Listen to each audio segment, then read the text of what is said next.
So every year, we do this forum towards the end of the year to reflect on the year gone by and to reflect on all the interesting and exciting conversations we have had with our clients, friends, partners in the industry here in Oman and worldwide. And then we try to bring up some topics that is on everyone's mind, hopefully of topical interest that we can address, both through the knowledge talks of the speakers we invite, as well as the discussions we have with the enlightened audience. So recently we had a huddle reflecting on what is SSA, what does SSA mean for us, and what does it mean for the clients and stakeholders that it impacts. So we came back and rephrased our purpose statement that says, we transform businesses for value creation through action consulting. So we realized that the need of the hour is for knowledge partners and consultancies to get involved with the client in the transformation journey, not merely to tell them what they are supposed to do, but to also partner with them in the execution phase. Qatar Rail embraced EFQM Business Excellence, and we were privileged to enable that process where they said, we want to give a flawless experience to everyone who comes to our country, and we want to build excellence in everything we do.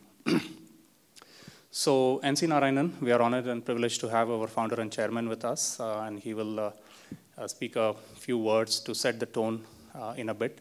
NC started SSA in the year 99 after almost 3 decades in corporate, where he was deeply involved in challenging mindsets, bringing about change with his corporate peers, and he realized the skills he earned could be applied to a wider context. And he set up SSA in 99 with a mission to make a difference to industries in India, South Asia at that point, and the mission has grown globally ever since.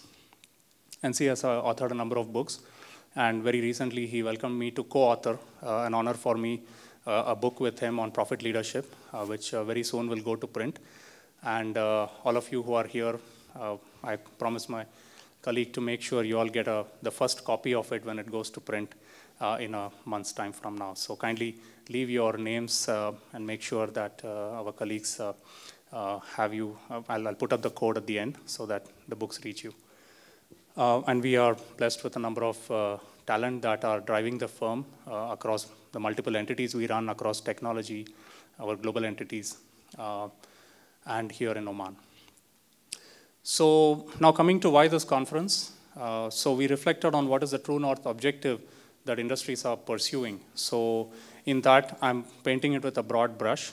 We are talking about the public institutions that are here not for making a profit, but for making an impact to stakeholders, and also the for-profit private institutions, right?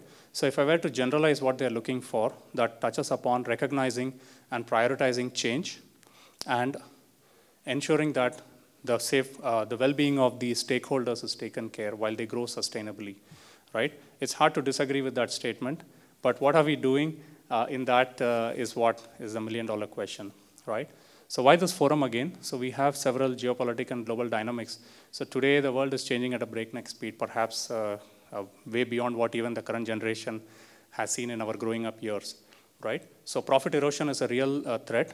We were conversing with the leaders from the industrial policymaking forums, and they were saying giving us account of a number of industries that couldn't survive the onslaught of globalization and they had to shut down, right?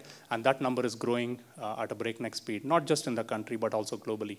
So clearly there is a need for us to step back and reflect the year gone by and what are the priorities that we need to place in front of us in order to make a difference going forward.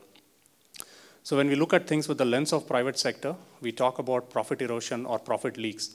So there are a number of areas where businesses are losing money, due to which the envisaged profits don't pan out at the end of the year, right? On the other hand, we look at public institutions. They have their own set of challenges. The public institutions, again, covering governmental entities, the public sector, the not-for-profit, not profit as a stated objective, but to solve a stakeholder's problem is a stated objective, right? They have their own challenges of how to preserve well-being of stakeholders, how to speed up activities, how to simplify, reduce burden to people, simplifying, automating processes, improving productivity of people so that they don't do burdensome tasks, and so on. So the theme, therefore, for this year's forum is, how do we embrace pragmatic approaches for transformation and digital excellence? So I see more and more confluence of process and digital coming together, where people are starting to realize that you can paint a blue sky thinking of an ideal process. But if that process is not enabled by the appropriate technology, the appropriate interface, that vision will never pan out, right?